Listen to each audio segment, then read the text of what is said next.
कुछ ऐतिहासिक तथ्य आपके सामने रख रहे थे। किस देश के इतिहास को कैसे बिगाड़ा गया, और ज़्यादातर इस देश के इतिहास के जो लेखक हैं, जो इस देश की व्यवस्थाओं को, मर्यादाओं को, धर्म को किसी प्रकार से जानते नहीं हैं, इस देश की पृष्ठभूमि को नहीं जानते, ऐसे लोगों ने इस देश के इतिहास को लिखा। और मैं एक बात कहा करता हूँ, इतिहास कभी सच्चा होता ही नहीं। क्यों नहीं होता? क्योंकि इतिहास तो सत्ता के आधार पर चलता है। जो सत्ता में होगा वो जैसा चाहेगा वैसा बोलो। कुछ ही ऐसे निष्पक्ष लेखक होते हैं जिन लेखकों को सत्ता का प्रभाव प्रभावित नहीं करता, इसलिए यहां के इतिहास को बिगाड़ा गया और जाने क्या क्या पढ़ाया गया। मैं ज्यादा उस ओर जाना नहीं चाहता, और मैं निवेदन करूं, इस आर्यवर्त देश के दो इतिहास बड़े प्रचलित इतिहास है और बड़े प्राचीन इतिहास है। एक त्रेता का इतिहास बड़ा प्रचलित इतिहास है,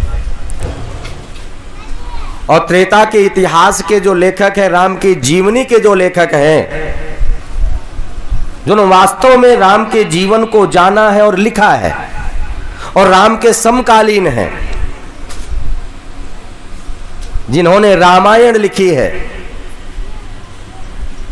उस महापुरुष को भी लोगों ने एक वर्ग विशेष से बांध दिया है। क्या कहते हैं कुछ लोग तो यहां तक कहते हैं, उल्टा नाम जपा जग जाना वाल्मीकि भय। कुछ लोग तो यहां तक कहते हैं वाल्मीकि डाकू थे,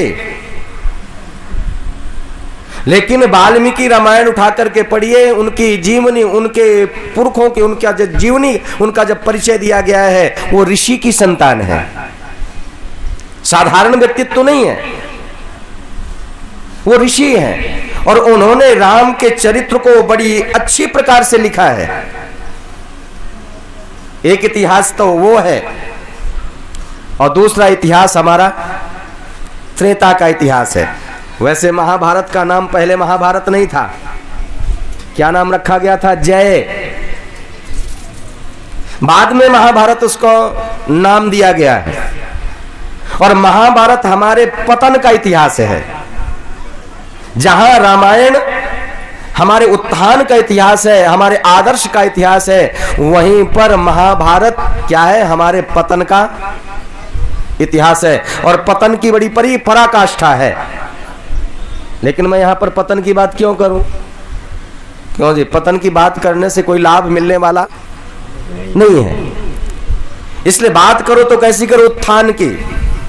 और शास्त्रकार क्या कहते हैं? गतम न सोचम, जो चाहो गया उसके विषय में विचार करना, चिंतन करना दुख का कारण है। गतम न सोचम, गए हुए का कभी सोच मत करना। और जो गए हुए का सोच करता है, बार बार सोचता है, वो क्या कहलाता है? मूर्ख कहलाता है। और मुझे घटना याद आ रही है, एक बार राजा भोज अपने महल में प्रवेश करते हैं, और जब महल में प्रवेश करते हैं तो क्या देखा कि उनकी पत्नी अपनी सहेली के साथ में चर्चा कर रही है, बातें कर रही है। जब बातें कर रही हैं तो राजा भोज जाकर के दोनों की चर्चा के बीच में बोल पड़ते हैं, और जैसे ही बोलते हैं तो राजा भोज की पत्नी ने राजा भोज को क्या कहा? ऐ मूर्ख। जैसे शब्द सुना कि मेरी पत्नी ने मुझे आज तक कभी अपशब्द नहीं कहे, इस प्रकार के शब्दों का कभी उच्चारण नहीं किया, मेरे लिए प्रयोग नहीं किया, लेकिन आज कौन सी ऐसी बात हो गई जो मुझे आज ये मूर्ख कह करके पुकार रही है, मूर्ख कह रही है? बोले कोई ना कोई बात अवश्य होगी। सीधे सीधे तो ये जाकर के किसी से पूछ नहीं सकते कि मेरी पत्नी ने मुझे मूर्ख कहा है, कारण क्या रहा? तो एक युक्ति सूझी।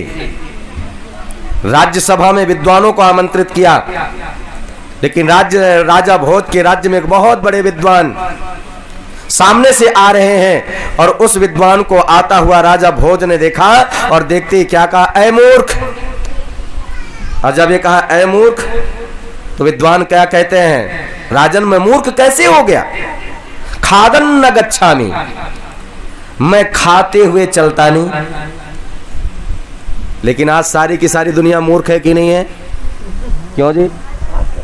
कौन सा सिस्टम चल रहा है? खड़े होकर के खाने का सिस्टम किसका है? क्यों जी? जितने भी जानवर हैं वो सारे के सारे कैसे खाते हैं बोलो? चलते चलते खड़े होकर के खाते हैं।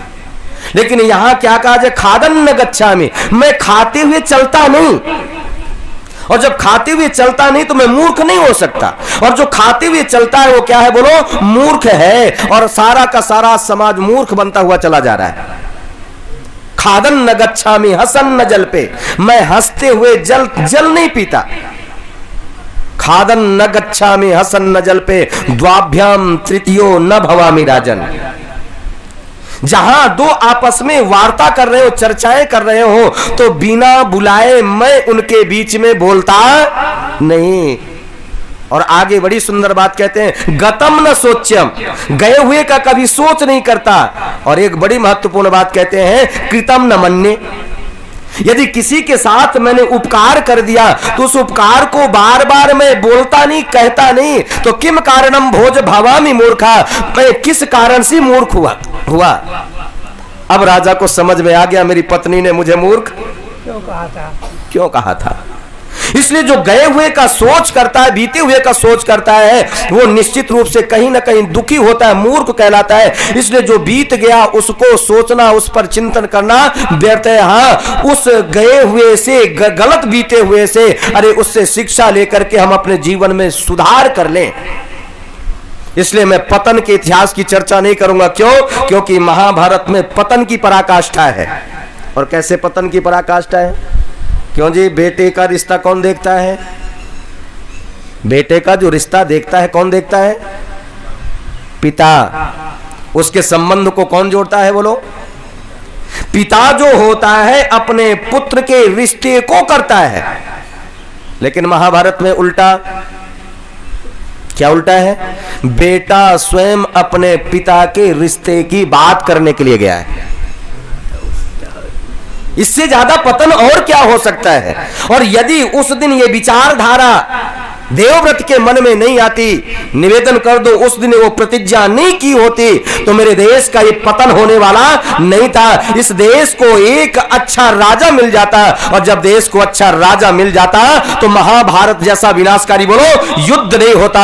और महाभारत जैसा विनाशकारी युद्ध नहीं होता तो मेरे देश का पतन होने वाला नहीं था। मेरा देश 1000 वर्ष की गुलामी को सहन करने वाला नहीं होता। और 1 वर्ष के 1000 वर्ष की गुलामी का परिणाम क्या हुआ? उन लोगों ने सबसे पहले हमारी संस्कृति पर कुठाराघात किया, हमारी संस्कृति को मिटाने का कार्य किया। क्यों? क्योंकि जिस जाति की, जिस बिरादरी की संस्कृति मिट जाया करती है उसके संस्कार मिट जाते हैं। और जब संस्कार मिट जाते हैं तो मनुष्य अपने आप ही बोल दो जरा मिट जाते हैं। यदि मनुष्य को मिटाना चाहते हो तो बस एक काम कर देना, उसकी संस्कृति को मिटा देना, उसकी संस्कृति में मिलावट कर देना, बस सारा का सारा सब कुछ ढांचा ही बोलो बिगड़ जाएगा। और मेरे देश की संस्कृति में मिलावट की गई, और जिसका परिणाम क्या हुआ कि आज हमारी ऐसी परिस्थितियां बनती हुई, ऐसी परिस्थितियां बन गई। इसलिए महाभारत के विषय में ऋषिवर देव दयानंद क्या लिखते हैं? इस भारत आर्यावर्त देश का पतन महाभारत के 1000 वर्ष पूर्व प्रारंभ हो चुका था। महाभारत में तो इसकी बोलो पराकाष्ठा थी। क्यों? क्योंकि जब पुत्र विवाह के योग्य हो, पिता बेटे का विवाह न करके स्वयं का विवाह कर रहा है, और बेटा भी पिता का बोलो रिश्ता लेकर के जा रहा है, इससे ज्यादा पतन और क्या हो सकता है? जब संपत्ति के लिए यज्ञी भावना दूर हो गई, संपत्ति के लिए, राज्य के लिए भाई आपस में एक दूसरे का खून बहाने के लिए तैयार हो, नीति से अनीति से हर प्रकार से राज्य को हड़पने के लिए तैयार हो, इससे ज्यादा पतन की बात और क्या हो सकती है? और एक निवेदन करना चाहता हूं, दुर्योधन बना नहीं, दुर्योधन को दुर्योधन बनाया गया है। वैसे दुर्योधन का नाम दुर्योधन नहीं था, क्या था? सुयोधन। दुर्योधन को दुर्योधन बनाया गया है। और किसके द्वारा बनाया गया है? उनकी ऐसी चंडाल चौकड़ी मित्रों के द्वारा वो संस्कार मिले हैं। और मित्रों के द्वारा ही नहीं, उनकी माता के द्वारा भी वही संस्कार मिले हैं। क्यों? क्योंकि वैदिक संस्कृति में एक परंपरा रही है, लेकिन कुछ स्वार्थी राजाओं ने परंपरा बना ली कि राजा का बड़ा पुत्र ही राजा बनेगा। लेकिन वैदिक ग्रंथों को, साहित्य को उठा करके पढ़ लेना, हमारी संस्कृति में कहीं यह नहीं है कि राजा का पुत्र ही राजा बनेगा। यदि राजा का पुत्र योग्य नहीं है तो राजा का पुत्र राजा बनने वाला नहीं है। और वैदिक संस्कृति में स्पष्ट वर्णन है कि अंग भंग को कभी राजा नहीं बनाया गया। तो दुर्योधन के जो पिता थे धृतराष्ट्र, बड़े थे लेकिन कैसे थे बोलो? नेत्रों से अंधे थे, दिखाई नहीं दे रहा था, इसलिए उन्हें राजा नहीं बनाया गया। राजा किसे बनाया गया? पांडु को बनाया गया।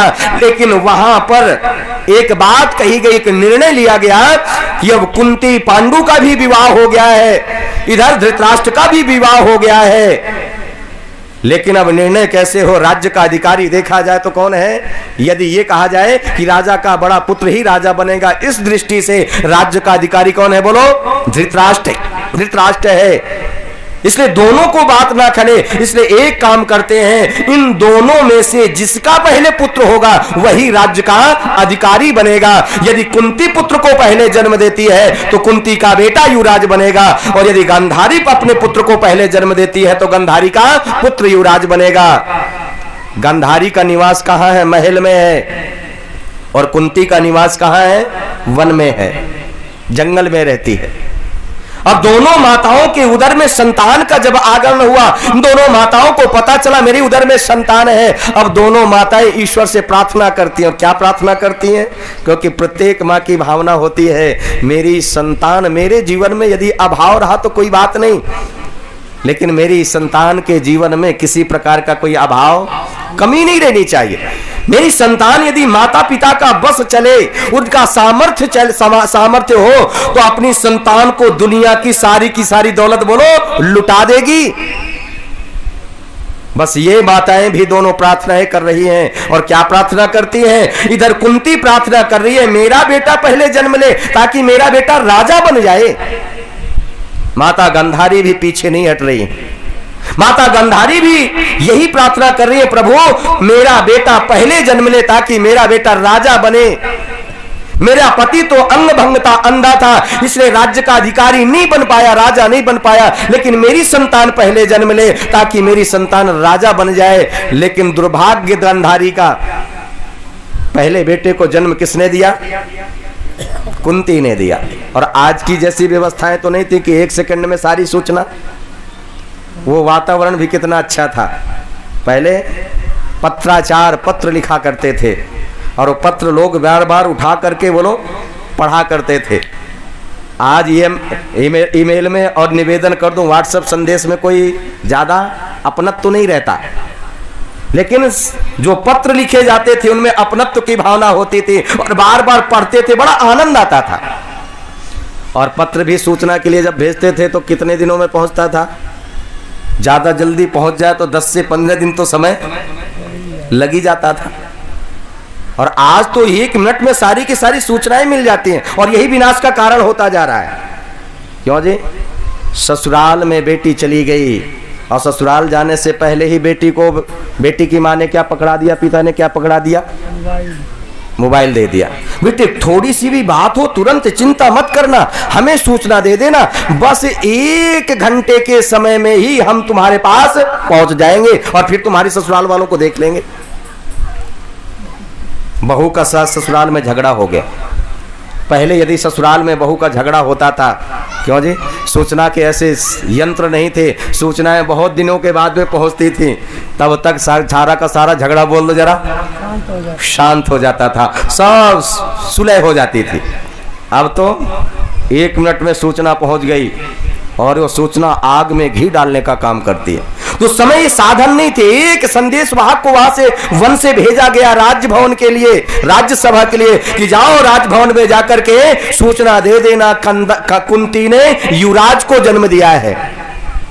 संदेश वाहक भवन में पहुंचा है, राज्य भवन में पहुंचा, सूचना दी, और जैसी ये सूचना गांधारी को पता चली, गांधारी ने क्या किया? क्रोधित होकर के, क्रोध में आकर के महाभारत उठा करके पढ़िएगा, अपने पेट में जोरदार मुक्कों का प्रहार करती है और मुक्कों का प्रहार इतना तेज है, गर्भपात हो गया। इस तरह से तो दुर्योधन का जन्म हुआ। लेकिन आगे चल करके जो मित्र मंडली बनी, क्यों? क्योंकि हमारा आपका जो मस्तिष्क है ये क्या है? एक चुंबक है। और चुंबक क्या करता है? अपने जैसे पदार्थों को अपनी ओर बोलो खींचता है, आकर्षित करता है। ये जो मनुष्य का मस्तिष्क है ये भी एक चुंबक है। इस चुंबक से मस्तिष्क से रेज निकलती है, तरंगे निकलती है, और जो जैसा व्यक्ति होता है वैसे ही व्यवहार के आचरण वाले व्यक्तियों को अपनी ओर बोल देना आकर्षित करते हैं। इसलिए जो जैसा व्यक्ति होता है उसके मित्र भी बोल देना उसी की विचारधारा के होते हैं। अरे शराबी का मित्र कैसा होता है? बोलो शराबी हो सकता है, अच्छी विचारधारा का मित्र बोलो शराबी का नहीं हो सकता। क्यों? क्योंकि मस्तिष्क से तरंगे निकलती हैं। तो ऐसी ही तरंगे दुर्योधन के मस्तिष्क से निकल रही हैं। और दुर्योधन की माता उससे पहले क्या संस्कार दे रही है? गंधारी, बेटे राज्य का अधिकारी तो वास्तव में तू था, लेकिन तेरे पिता अंधे होने की वजह से राजा नहीं बनाया गया। राज्य तेरा था, लेकिन युवराज किसे बनाया गया? धृतराष्ट्र युवराज, इसको युधिष्ठिर को बनाया गया। और यही चंडाल चौकड़ी जो मित्र बने दुर्योधन के, वो भी तो वैसे ही बने, उन्होंने भी वही संस्कार दिए। इसलिए दुर्योधन बना नहीं, दुर्योधन को दुर्योधन बोल लो जरा, बनाया गया है। इसलिए मैं निवेदन कर रहा था, ये महाभारत का इतिहास हमारे पतन का इतिहास है, पतन की पराकाष्ठा है। और रामायण जो इतिहास है हमारे उत्थान का इतिहास है, जहां पर त्याग की भावनाएं हैं, जहां पर यह कहा जा रहा है इदन्नमम। क्यों जी? भरत ने कहा, भाई वैसे देखा जाए तो राज्य का अधिकार तो भरत को था। वाल्मीकि रामायण उठा करके पढ़िएगा, जिस समय कैकेयी के साथ विवाह हो रहा है, राजा दशरथ ने वचन दिया है वहां पर, बोले जो राजा बनेगा, राज्य का अधिकारी होगा, वो कौन होगा? कैकेयी का पुत्र होगा। लेकिन कितना बड़ा त्याग के संस्कार कैसे मिले हैं। उत्थान की इदन्नमम की भावना को देखना जरा।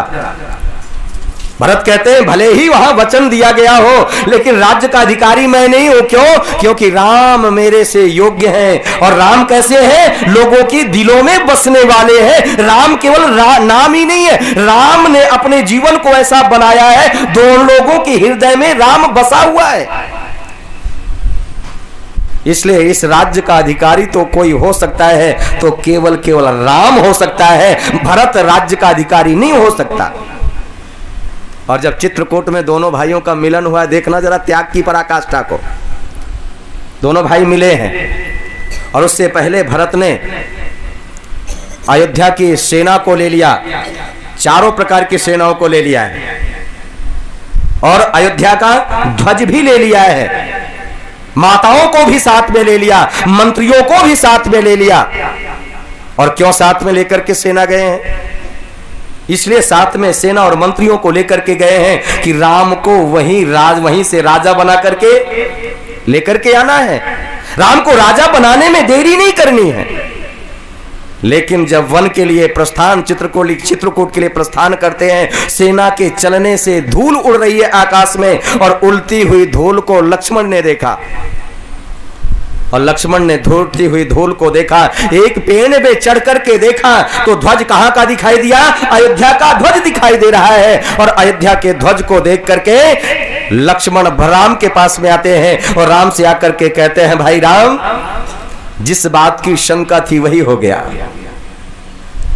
आपकी कैकेयी का पुत्र भरत हम दोनों का वध करने के लिए, कत्ल करने के लिए सेना लेकर के आ रहा है। किस लिए? अपने राज्य को निष्कंटक बनाने के लिए, राज्य में किसी प्रकार की कोई बाधा ना हो, इस बाधा को दूर करने के लिए वो सेना लेकर के हम दोनों का वध, तीनों का वध करने के लिए, कत्ल करने के लिए आ रहा है। उस समय श्री राम क्या कहते हैं? लक्ष्मण, तेरी सोच बहुत छोटी है, तू भरत को अभी तक समझ ही नहीं पाया। भरत है क्या?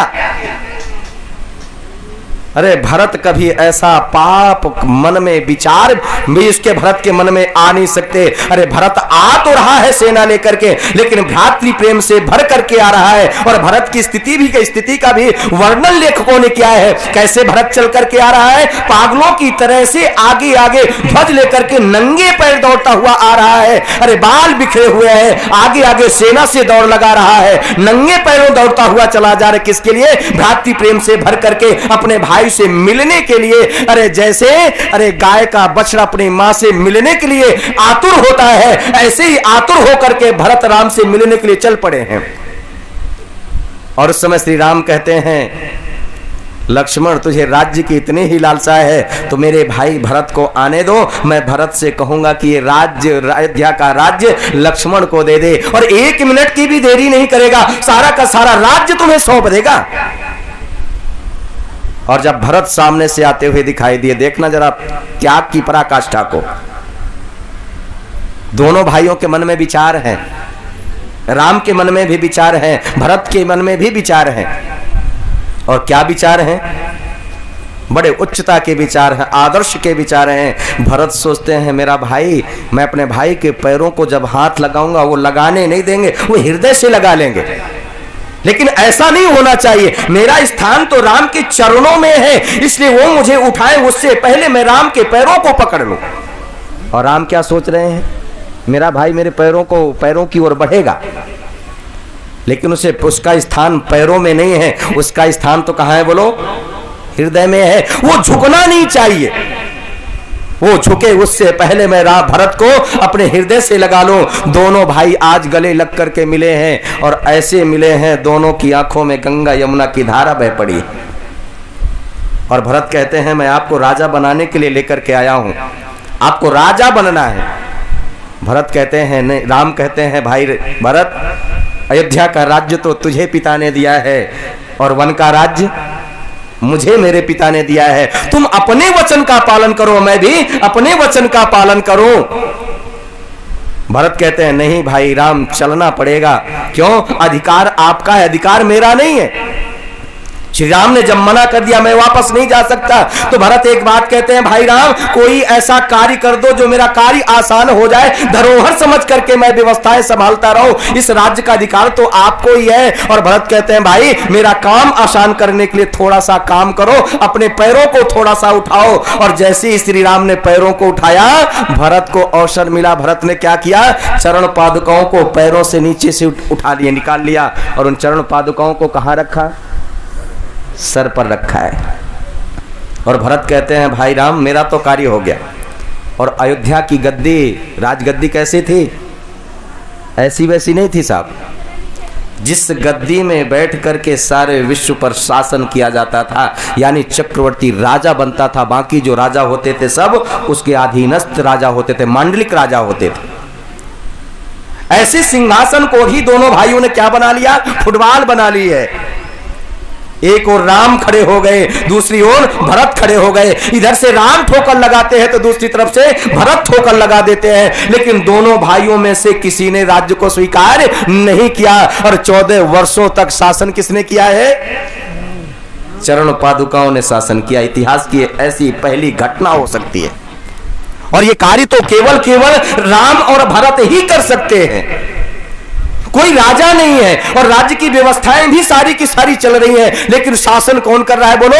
केवल चरण पादुकाएं शासन कर रही हैं। ऐसा इतिहास केवल इस आर्यावर्त वेद की मान्यताओं को वेद के अनुसार आचरण करने वाले लोगों का ही हो सकता है। और केवल भरत भी अरे शयन करते हैं, जैसा वेश राम का है वैसा ही वेश किसका है बोलो? भरत का है। राम जमीन पर शयन करते हैं तो भरत भी किसमें शयन कर रहे हैं? अरे राज्य की किसी सुख सुविधाओं का उपभोग भरत ने नहीं किया।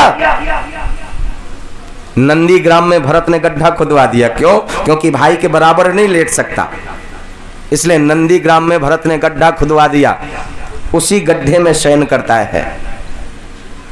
यह है त्याग की पराकाष्ठा, और यह हमारे उत्थान का इतिहास है। इसलिए मैं अपनी चर्चा यहां से प्रारंभ कर रहा हूं। मैं राम कथा करने के लिए नहीं बैठा, लेकिन निवेदन करना चाहता हूं, मैं अपनी चर्चा यहां से प्रारंभ कर रहा हूं जिस समय श्री राम को 14 वर्ष का वनवास हो गया है।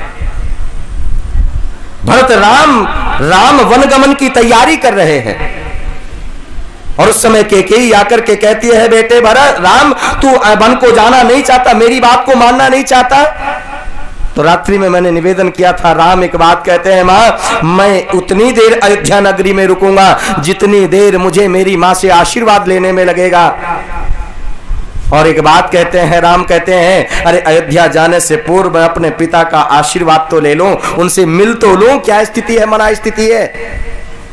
और जब अपने पिता दशरथ के पास में राम जाते हैं, चरण स्पर्श किए, अभिवादन किया और आशीर्वाद की बात कही, तो उस समय राजा दशरथ कहते हैं, बेटे राम तू वन को मत जा, मैंने यदि कहा है तो मेरी आज्ञा का उल्लंघन कर दे, अवहेलना कर दे, ये कोई बड़ी बात नहीं है, लेकिन तू वन को मत जा।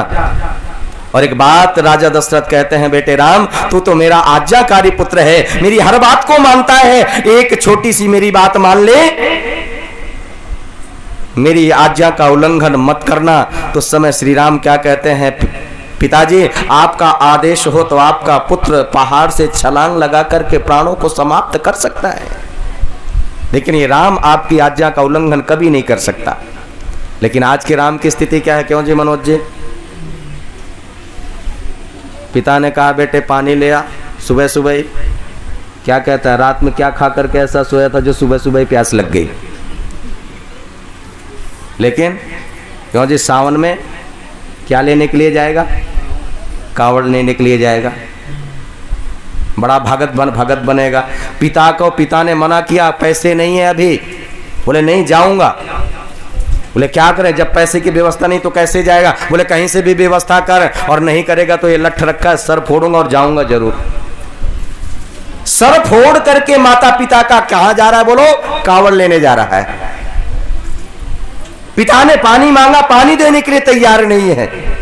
लेकिन राम क्या कहते हैं, पिताजी आपका आदेश हो तो आपका पुत्र राम जलती हुई आग में कूद करके प्राणों को समाप्त कर सकता है, लेकिन आपकी आज्ञा का उल्लंघन नहीं कर सकता। आपका आदेश क्या है, वो आदेश बताओ। तो उस समय राजा दशरथ कहते हैं, पुत्र मेरा एक ही आदेश है, इस आदेश को मान ले, मेरी आज्ञा का पालन कर। और आज्ञा क्या है कि मुझे बंदी बना करके जेल में डाल दे, तू राजा बन जा। क्यों? जेल के अंदर बैठ करके कम से कम देखता तो रहूंगा, मेरा पुत्र राम मेरी आंखों के सामने है, इसलिए तू जा मत। तो उस समय राम क्या कहते हैं, पिताजी ये बात मैं आपकी नहीं मान सकता। और क्यों नहीं मान सकता? क्योंकि पिताजी आपका जो आदेश है वो वेद के विरुद्ध है, और ये राम कभी वेद के विरुद्ध आचरण राम नहीं कर सकता। वेद में जो निषेध किया है, ऐसे निषेधकारी को कभी करने के लिए राम तैयार नहीं हो सकता। राम वेद के विरुद्ध आचरण कभी नहीं करेगा, और आपका जो आज आदेश है वो वेद के विरुद्ध आदेश है, और राम वेद विरुद्ध आचरण व्यवहार कभी करने के लिए तैयार नहीं है। इसलिए मैं निवेदन कर रहा था, राम 14 वर्ष के लिए वन को चले गए, और वन गमन से राजा दशरथ की मृत्यु हो गई। और राजा दशरथ की जब मृत्यु हुई तो अंतिम संस्कार कितने दिनों में हुआ? क्यों जी? 13वें दिन राजा दशरथ का अंतिम संस्कार 13वें दिन हुआ है। और जब राजा दशरथ की मृत्यु हो गई, भरत और शत्रुघ्न कहाँ हैं? सूचना भेज दी गई। वैसे तो वहां पर वाल्मीकि रामायण में आता है, भरत कहते हैं मुझे तरह तरह के स्वप्न आ रहे हैं, लेकिन उसकी ओर चर्चा नहीं करूंगा। भरत ननिहाल में है, एक संदेश वाहक भेजा गया, और जाकर के जाओ भरत से कहना तुम्हारे पिता ने तुम्हें याद किया है। भरत ननिहाल से अयोध्या के लिए चलता है, और जब अयोध्या नगरी में भरत प्रवेश करते हैं और अयोध्या के लोगों ने भरत को देखा, और भरत को देख करके भरत की उपेक्षा करने लगे, भरत की ओर से मुख घुमा लिया। भरत ने जब उपेक्षा के भाव देखे हैं, अब भरत विचार करते हैं, अरे अब तक जब मैं अयोध्या नगरी में आता था, भ्रमण के लिए निकलता था, तब अयोध्यावासी मेरा सम्मान करते थे, आदर करते थे। आज पता नहीं कौन सी मुझसे भूल हो गई, पाप हो गया, जिसके कारण अयोध्या के लोग मेरी उपेक्षा कर रहे हैं। भरत विचार करते हैं इस प्रश्न का उत्तर कौन देगा। माता कैकेयी देखी, महल में जाते हैं और सीधे कैकेयी के कक्ष की ओर प्रवेश करते प्रस्थान करते हैं। कैकेयी ने अपने पुत्र भरत को आता हुआ देखा, और जब भरत को आता हुआ देखा और मन में विचार मंथन चल रहा है, ये भरत आएगा राम के विषय में पूछेगा तो क्या उत्तर दूंगी, क्या कहूंगी राम मैं भरत से। और भरत के हाव भाव को देखा तो कैकेयी भी समझ गई ये भरत के विषय में जानना चाहता है, राम के विषय में जानना चाहता है भरत, इसके मन में कुछ विचार है, ये राम के विषय में पूछे, इससे पहले मैं कुछ और इसके पूछ लेती हूँ, इसका ध्यान बटाने का कार्य करती हूँ। भरत जैसे ही पहुंचा, अभिवादन किया, कैकेयी ने अपने पुत्र भरत को हृदय से लगाया और हृदय से लगा करके कहती है, बेटे भरत तू ननिहाल से आया है, एक बात बताओ, मेरे माता पिता तेरे नाना नानी का क्या समाचार है। और जैसे ही पूछा तेरे मेरे माता पिता और तेरे नाना नानी का क्या हाल है, क्या समाचार है। भरत कहते हैं माँ आपके माता पिता मेरे नाना नानी कुशल हैं, आनंदित हैं, लेकिन एक बात बताओ मेरे माता पिता का क्या समाचार। मेरे माता पिता कुशल हैं, आनंदित हैं। फिर कैकेयी एक बात कहती है, बेटे भरत तू ननिहाल से आया है, एक बात बता मेरे भैया भाभी तेरे मामा मामी का क्या हाल है। भरत कहते हैं माँ आपके भाई और भैया और भाभी मेरे मामा मामी कुशल है, आनंदित है, लेकिन एक बात बता मेरा भाई राम कहीं दिखाई नहीं दे रहा, भगवती सीता कहीं दिखाई नहीं दे रही है, मेरी माताओं के दर्शन नहीं हो रहे हैं, मेरी माताएं स्वस्थ हैं, आनंदित है, मेरे पिता भी ठीक है, मेरा भाई राम कैसा है। और जैसे ही राम की बात आई कि कहती है बेटे भरत राम को वनवास हुआ है। और जैसे ही कहा राम को वनवास हुआ है तो भरत एक बात कहते हैं माँ राम को वनवास क्यों हुआ, क्या मेरे भाई राम ने अपनी प्रजा की पुत्री पर कुदृष्टि डाली, क्या मेरे भाई राम ने अपनी प्रजा की पुत्री को गलत दृष्टि से देखा। तो कैकेयी कहती है बेटे भरत राम का संपूर्ण जीवन वेदोक्त जीवन है, राम को बनाया गया है, राम अपने आप बनता नहीं है। अरे राम को बनाने के लिए कौशल्या को, मां को कौशल्या बनना पड़ेगा, और राम को बनाने के लिए पिता को दशरथ बनना पड़ेगा। कौशल्या ने अपनी कला और कौशल से राम को इस योग्य बनाया है कि राम कभी वेद के विरुद्ध आचरण नहीं कर सकता। अरे कैसे बनाया है, जब कौशल्या को पता चल गया मेरे उदर में संतान आ गई है, मेरी उदर में संतान है, सारे के सारे वेदोक्त रीति से संस्कार किए गए हैं, और जब कौशल्या को पता चल गया मेरी उदर में संतान है तो कौशल्या ने काम किया अपने बच्चे को संस्कार देने के लिए, मेरे बच्चे के संस्कार ना बिगड़े, इसके लिए कौशल्या ने क्या किया, राजकोष का अन्न सेवन करना बंद कर दिया। जब राजकोष का अन्न सेवन करना बंद कर दिया राजा दशरथ विचलित हो गए, परेशान हो गए। और क्यों परेशान हुए, क्योंकि बड़ी मन्नतों के बाद में वृद्ध अवस्था में संतान प्राप्त हुई है, बड़ी कोशिशों बड़ी मन्नतों के बाद में संतान हुई है, प्राप्त हो रही है, और यदि अन्न का सेवन नहीं करेगी तो गर्भस्थ शिशु के बोलो विकार उत्पन्न हो जाएगा, उसके शरीर का विकास नहीं होगा। राजा दशरथ विचलित हो गए, मनाने का प्रयत्न किया लेकिन कौशल्या मानने के लिए तैयार नहीं है। तब जाकर के एक ही शस्त्र बचा राजा दशरथ के पास में, किसके पास गए, महर्षि वशिष्ठ के पास गए। प्रत्येक राजा का एक कुल गुरु हुआ करता था, कुल पुरोहित होता था, वो सारी समस्याओं का समाधान करता था, दिशा निर्देश देता था। क्यों, राजा सब पर शासन करता था, लेकिन राजा पर अंकुश रखने वाला कौन होता था बोलो, राजा का राज पुरोहित हुआ करता था, कुल गुरु हुआ करता था। बस मैं अपने कुलगुरु महर्षि वशिष्ठ के पास में पहुंचे और सारी की सारी घटना बता दी। महर्षि वशिष्ठ भी चल पड़े हैं के कौशल्या को समझाने के लिए, लेकिन कौशल्या कहती है गुरुवर मैं आपकी आज्ञा का उल्लंघन करना नहीं चाहती, लेकिन आज इस बात को स्वीकार नहीं कर सकती। क्यों, क्योंकि मैंने राज्यसभा का राज्य कोष का अन्न सेवन किया तो मेरी संतान के संस्कार बोलो बिगड़ जाएंगे।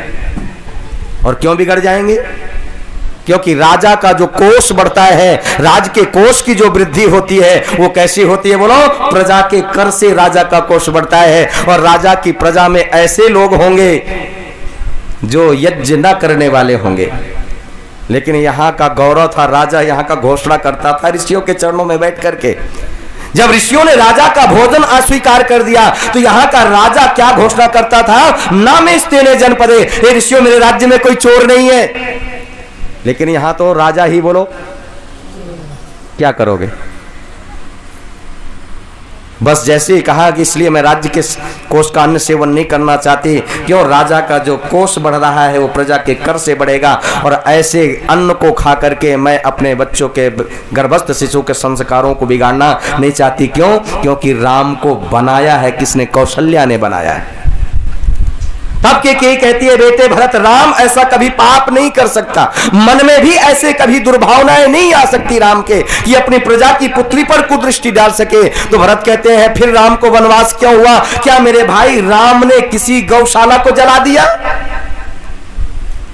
आज तो सूर्योदय होते ही बोलो लाखों की संख्या में गायें कट जाती हैं, और जिस देश में गाय करुण कंदन करती है, करुणा से भर जाती है, उस देश का कभी उत्थान होने वाला नहीं है। वो देश तो निरंतर प्रसातल की ओर, पतन की ओर जाता है।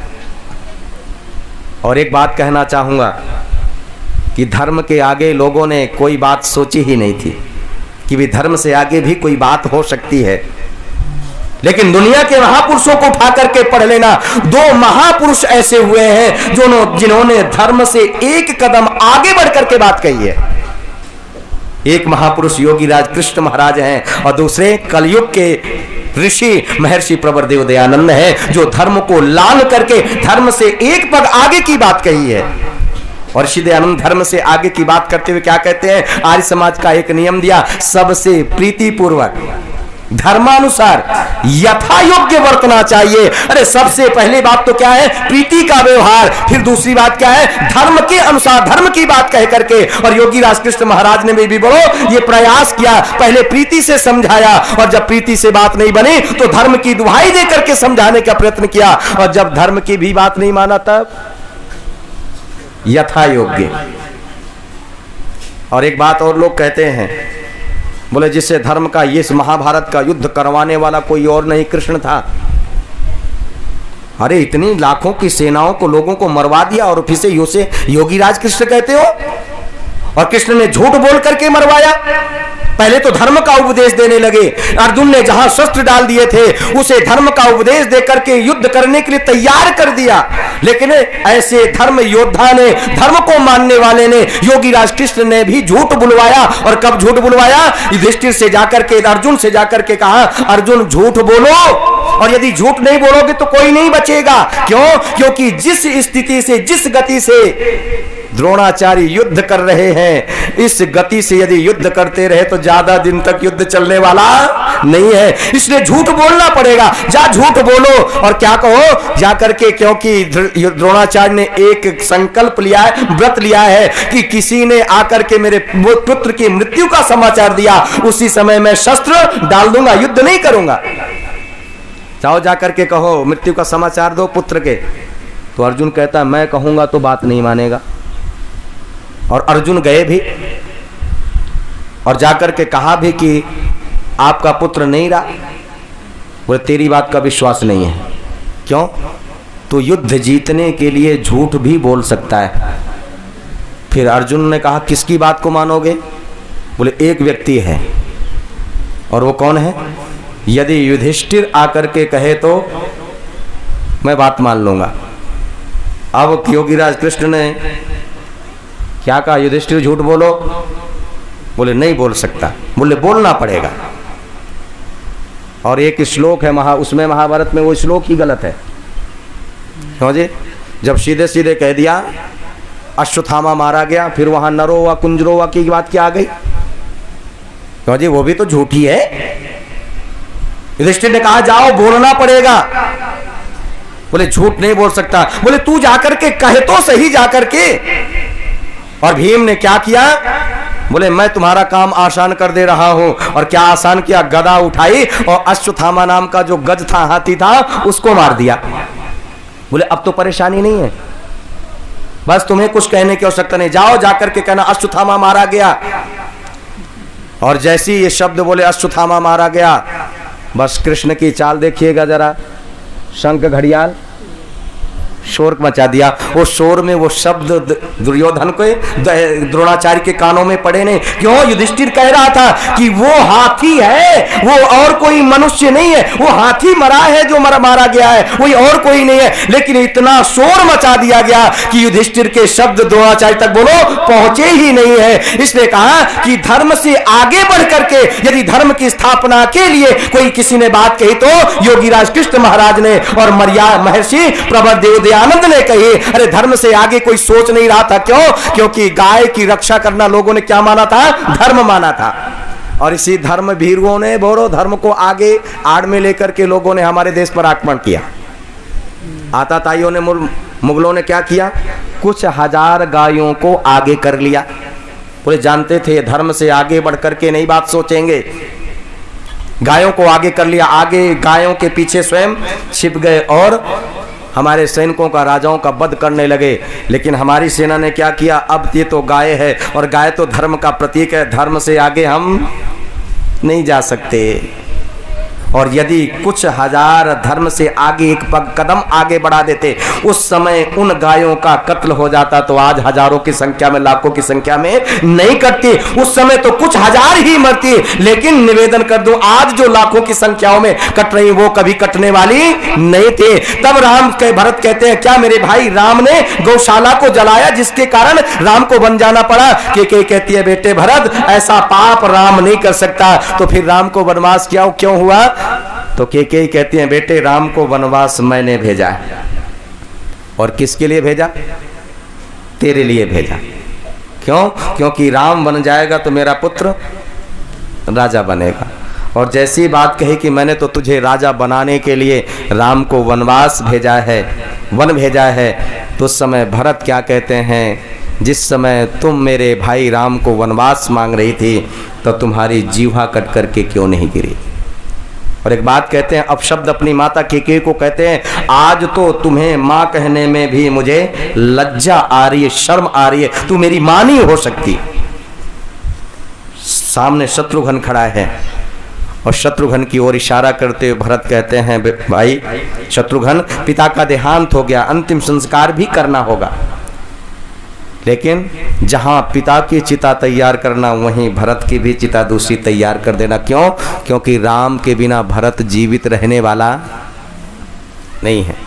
दो चिताएं तैयार करनी होंगी। क्यों? मेरी भी चिता तैयार करनी होगी, क्योंकि ये भरत राम के बिना तो रह ही नहीं सकता।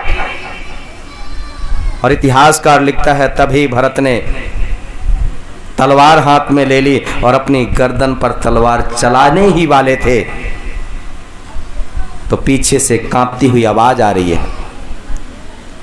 और एक कांपती हुई आवाज किसकी है? आवाज में कंपन है।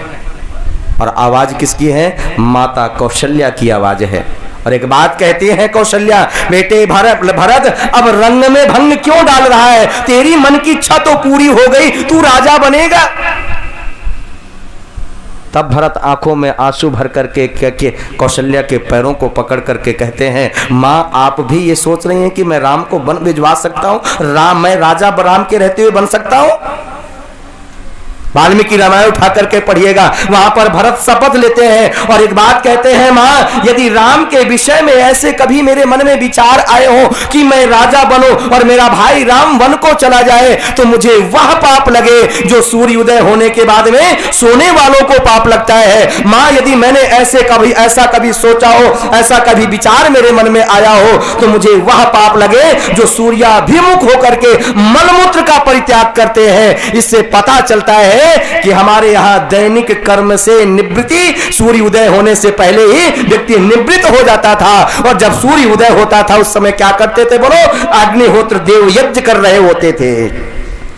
मेरे देश के लोगों ने कभी सूर्य ने हमारे देश के लोगों को दैनिक कर्म करते हुए बोलो नहीं देखा। क्यों? क्योंकि सूर्य उदय से पहले ही सारे के सारे नित्य कर्मों से निवृत्त हो जाते थे। और जब सूर्य की पौ फट रही होती थी, वो किरणें निकल रही होती थी, सूर्य को ऊपर खींच करके ला रही होती थी, तो उस समय क्या करता था मेरे देश के व्यक्ति? उस समय दैनिक यज्ञ अग्निहोत्र कर रहा होता था। और आहुति किसकी दे रहा होता था? सूर्यो ज्योति ज्योति स्वाहा की आहुति चल रही है। लेकिन आज तो, पहले तो हमारे देश में चंद्रवंशी होते थे। क्यों जी, अब कौन से वंशी हो गए मनोज जी? और ये सूर्यवंशी भी बड़े खतरनाक साहब। और क्षत्रियों के नाम के पीछे एक और निवेदन कर दो, क्षत्रियों के नाम के पीछे सिंह शब्द कहीं पर भी नहीं लगा। लेकिन आज देखो, बोले कौन? शेर सिंह। बोले पिता का नाम शमशेर सिंह, दादा का नाम दिलेर सिंह। फिर पूछ लिया भाई तू यहाँ क्यों खड़ा है? बोले वो सामने कुत्ता खड़ा है वो जाने। ऐसे शेर सिंह हो। यदि सिंह शब्द क्षत्रियों के नाम के पीछे लगता होता तो दशरथ, राजा दशरथ के नाम के पीछे भी क्या लगता? बोलो, दशरथ सिंह लगता। राम के नाम के पीछे भी बोलो सिंह शब्द लगता। ये सिंह शब्द लगाना ही क्षत्रियों ने क्यों प्रारंभ कर दिया? सिंह जो जानवर होता है वो कैसा होता है? बोलो, मांसाहारी। जब से इस क्षत्रिय बिरादरी ने मांस का सेवन करना प्रारंभ कर दिया, तब से बोलो सिंह शब्द लगाना प्रारंभ कर दिया। सिंह कोई शक्ति का परिचायक नहीं, क्रूर जानवर है। इसलिए मैं निवेदन कर रहा था, भरत कहते हैं माँ हमारे यहाँ तो चंद्रवंशी होते थे, सूर्यवंशी। लेकिन कैसे सूर्यवंशी हो गए? जब तक सूर्य सर पर सवार नहीं हो जाएगा तब तक जगेगी ही नहीं, नींद ही नहीं खुलेगी। और चंद्रवंशी कौन होते थे? जो चंद्रमा के उजाला रहते हुए सारे के सारे दैनिक कर्मों से बोलो निवृत्त हो जाते थे। और जब सूर्य निकल रहा होता था, आदित्य का आगमन हो रहा होता था, उस समय यज्ञ हो रहा होता था, वो सूर्यवंशी थे, चंद्रवंशी थे। लेकिन चंद्रवंशी रहे सूर्यवंशी हो गए सारे के सारे। और भरत एक बड़ी महत्वपूर्ण शपथ लेते हैं और कहते हैं माँ यदि मैंने राम को वन भिजवाया हो तो मुझे वह पाप लगे जो नित्य कर्म न करने वालों को पाप लगता है। फिर प्रश्न किया ये नित्य कर्म क्या है, जिसकी चर्चा भाई प्रदीप जी कर रहे थे। बोले सबसे पहला नित्य कर्म है संध्या। जो व्यक्ति संध्या नहीं करता वो पाप का भागीदार है। और संध्या क्या है? मास्टर रामचंद्र जी निवेदन कर रहे थे, तीर्थ है। क्यों? क्योंकि बिना तीर्थ के उत्थान होने वाला। और तीर्थ का अर्थ क्या है? यही जना तरंती तानी तीर्थानी।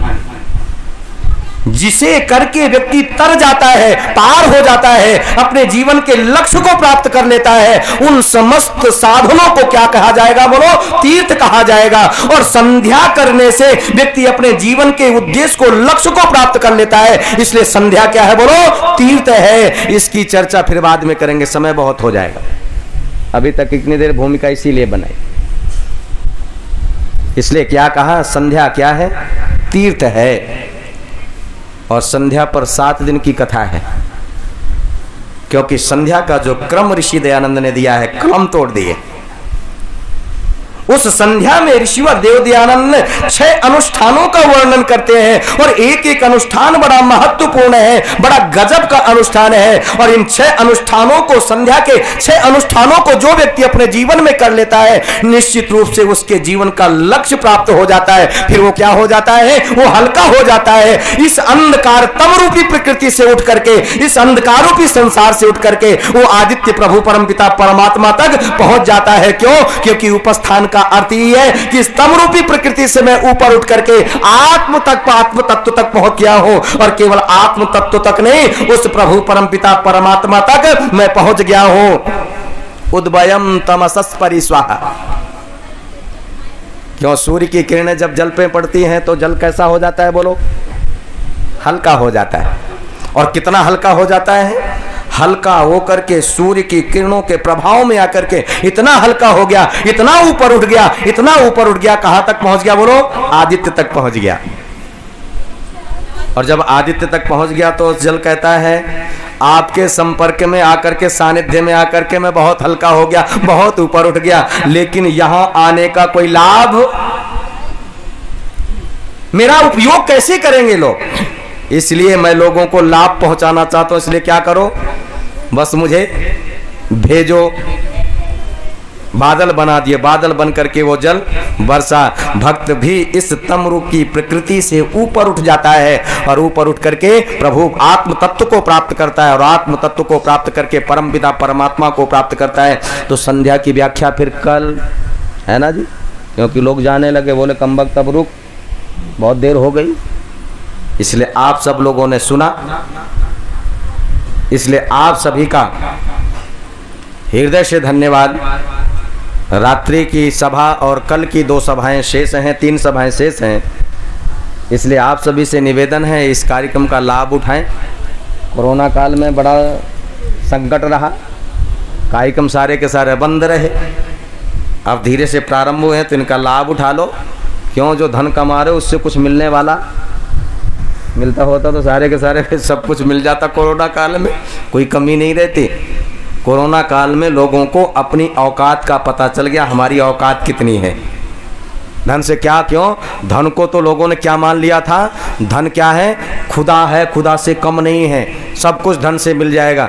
लेकिन धन से सब कुछ नहीं मिलेगा। धन से बहुत कुछ मिल सकता है लेकिन सब कुछ नहीं मिल सकता। यदि सब कुछ मिलता होता तो जो ऑक्सीजन के अभाव में जिन्होंने प्राणों को त्यागा है तो बोलो उनको सारी व्यवस्थाएं मिल जाती, पैसे की कोई कमी नहीं। पैसा पानी की तरह से बहाने के लिए तैयार थे लेकिन अस्पताल में बेड भी मिलने के लिए तैयार नहीं थे। पता चल गई औकात हमारी कितनी है। बस लोग यही सोच रहे थे पता नहीं मौत की घंटी कब बज जाए। शहरों की तो स्थिति थी, पता नहीं कब किसकी घंटी बज जाए, सारे के सारे डरे हुए बैठे थे।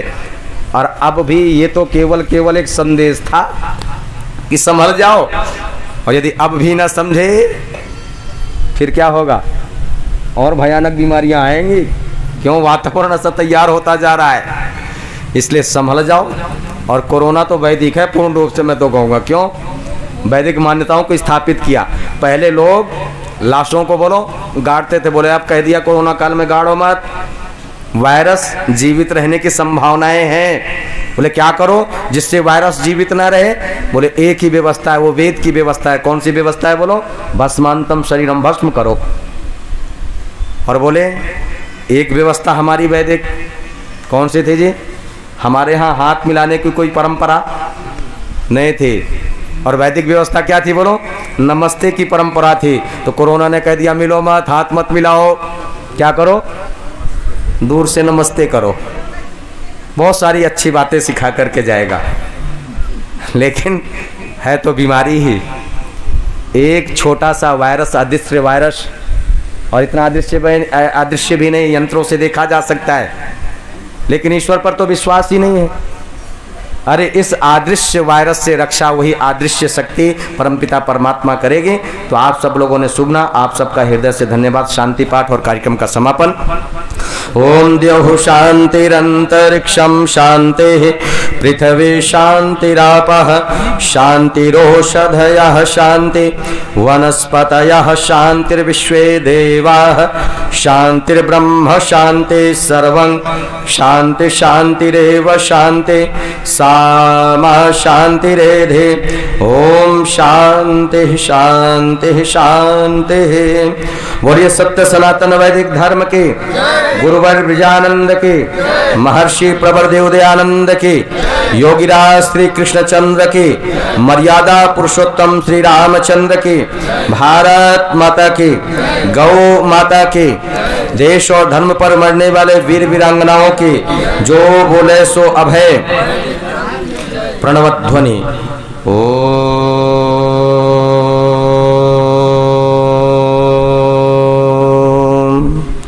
सभी को वैदिक अभिवादन सादर नमस्ते। प्रसाद की व्यवस्था है, सभी प्रसाद ले